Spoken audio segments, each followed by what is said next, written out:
या ठिकाणी शहाणे हिंद निहाल अहमद अपने भगिनी या ठिकाणी आपलं मनोगत करते। मेरी सारी आंगनवाड़ी में काम करने वाली महिलाओं से ये विनंती है कि आपका जो ये धरना चल रहा है, जो 4 दिसंबर से बंद चल रहा है, उसमें किसी भी नोटिस से, किसी भी डर से इसको रुकने मत दो। अभी तो ये लड़ाई है, आगे बड़ी लड़ाई, अभी तो ये लड़ाई है और लड़ाई सिर्फ लड़ना नहीं है, लड़ाई हमको जीतना है।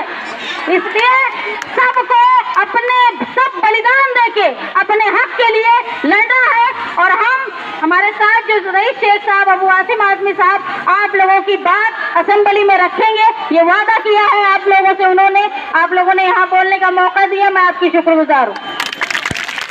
धन्यवाद। 4 डिसेंबर पासून जे काही आपलं काम बंद आंदोलन सुरू आहे, या संपाला पाठिंबा देण्यासाठी आमदार रईस शेख भिवंडी मतदारसंघाचे ते या ठिकाणी आले आहेत। त्यांना विनंती आहे आपण या ठिकाणी मार्गदर्शन करावं।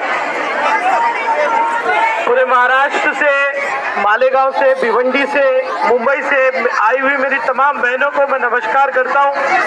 और अब जिस तरह से हमारे वरिष्ठ नेता अनिल देशमुख साहब ने यहाँ कहा कि पूरा महाराष्ट्र आपके साथ है और एक रणनीति हम लोग असेंबली में बना रहे हैं, सभी आमदार, सभी पक्ष मिलके, कि किस तरह से आपके प्रश्नों को उठाया जाए। मैं जानता हूँ 4 साल से मैं देखता हूँ कि हर सरकार आंगनवाड़ी सेविकाओं को अलग अलग वादे करती है, लेकिन वो वादे पूरे नहीं करती। मैं फील्ड में, भिवंडी में आप सभी के साथ काम करता हूं।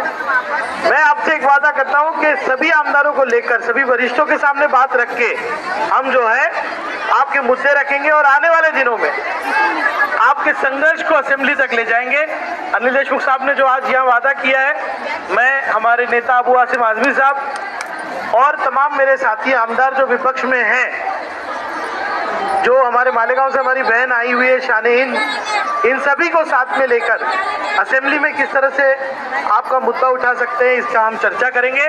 और समाजवादी पार्टी, हमारी बहन, हमारे सारे साथी आप सबके साथ हैं, हर संघर्ष में आपके साथ है। धन्यवाद।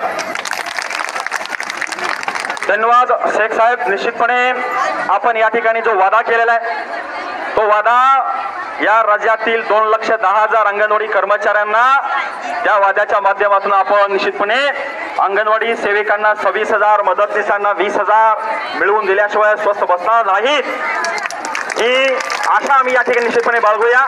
आपण या ठिकाणी आलात त्याबद्दल कृती समितीच्या वतीनं मी आपलं शतशः आभार मानतो। धन्यवाद। यानंतर शहाणे हिंद निहाल अहमद आपल्या